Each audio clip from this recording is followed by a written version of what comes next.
Hi everyone. My name is Hari. I'm currently an instructor from J8, and I had a great time working with Saanvi on her smart glasses.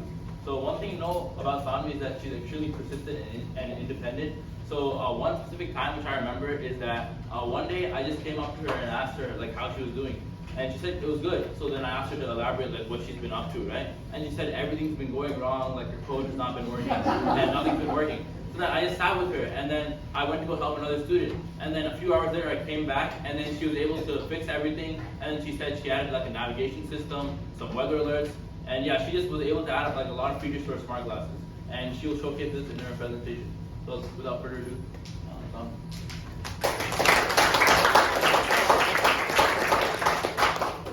Hi, my name is Saanvi, and I decided to make smart glasses.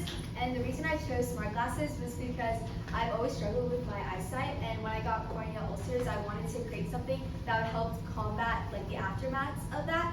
So I decided to create 6 different modes. First is the base project mode, which is object detection, and then I created obstacle detection, a navigation system, a button camera, Gemini, and then also weather alerts. So I'll be showing my top 3 today, and they're all encapsulated in a voice mode changer system. So, and it uses the wake word hello glasses to start up.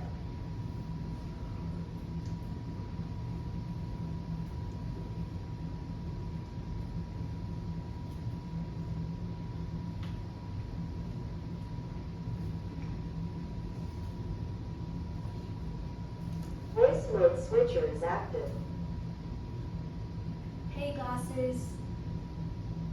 Yes, I'm listening. Go to weather mode. Fetching weather alerts.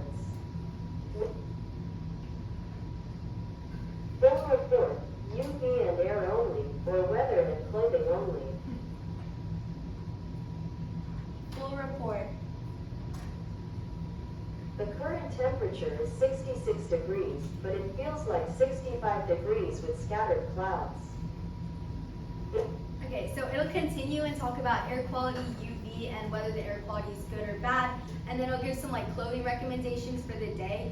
So how this works is it uses Open Weather API, and all it does is I ask it for some information from San Jose specifically, and then it'll text to speech it and say it out loud through the speaker. So right now it's set to San Jose, but if you decide to move and go to like San Francisco or somewhere else, you would have to change it in the code, but you can make it where you can just say it out loud. So moving on to my next mode, which is obstacle detection.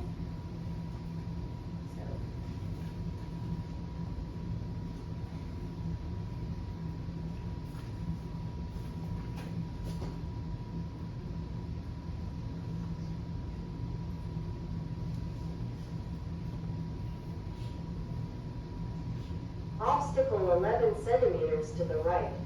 Okay, so I have 3 ultrasonic sensors here. They're not connected to my glasses yet, but they represent center, right, and left.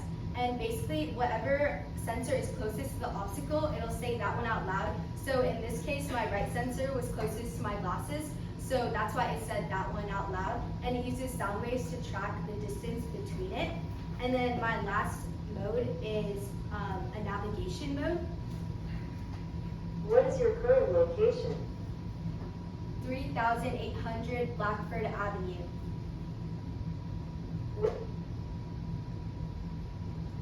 Santana Row. Here are your walking directions. Say next to go forward. Repeat to hear the step again, or back to go back. Step 1. Head north toward Moore Park Avenue. So it'll continue and you'll use those 3 commands, next, back, and repeat, to guide you to your destination. And it'll just like the weather mode, it uses an API, but this one's the Google Maps API. And it'll use that to figure out like the streets and whether to go right, left, or straight. And then some challenges that I faced during this was first, my text-to-speech, the packages that I used was, I first used Festival, and Festival wasn't that great in understanding. So I switched it to GTTS, which is basically the Google Maps API sound for like person speaking.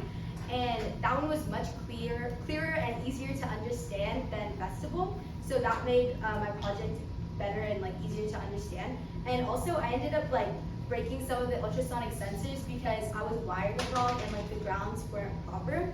And that taught me the importance of wiring correctly and making sure like the wiring is good, or else you'll start breaking like parts. And I also learned more about soldering and debugging, and also different ways you could debug, like using tutorials and YouTube videos. And some next steps that I have is first like adding like my ultrasonic sensors, my button camera, and my Pi camera to my glasses so it's actually wearable for the user. And then I also wanted to add a GPS module for my navigation mode, so I don't have to say my location now, and I can just say where I want to go, and then it'll give me the directions. So thank you for listening.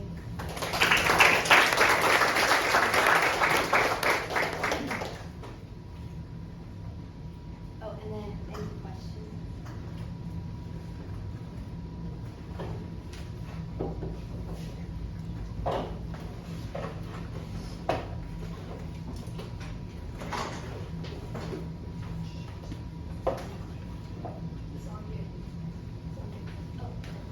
If you were to like walk around with like glasses and a microphone, what would the audio/gear for that look like?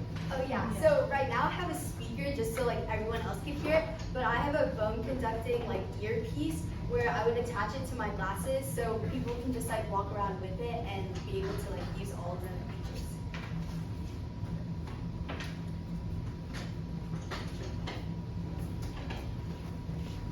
Well, it sounds like you had a lot of different modules, so which part of your project was the hardest to figure out how to implement? Was it one that was less documented, or I guess like, yeah, was the hardest part of all the modules together? I think the hardest one was the button camera. I didn't actually show it, but basically you'd press the button once and it'd take a picture and upload it to your Google Drive.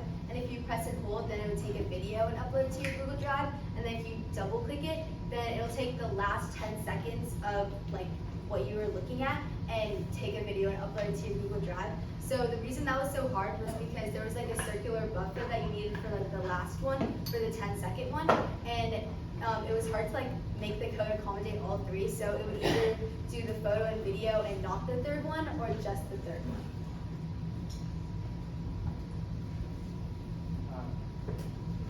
What did you use to understand in speech, like speech to text? Yeah, I use GTTS, which is like the Google Maps API sound. Before I used Festival, I said before, and then I also used PYTTX3, I think. Those two were like really hard. Like when they spoke, you couldn't really understand much of what they said. So I switched it to GTTX. So the sensors and everything you have, like, are they miniaturized enough that they can sit on the glass, like glasses? Yeah, so there's like different cases on like the ultrasonic sensor that's like has it hanging. So it's like enough where you can put one right here, and one right here. So then it would like represent the center, the right, and the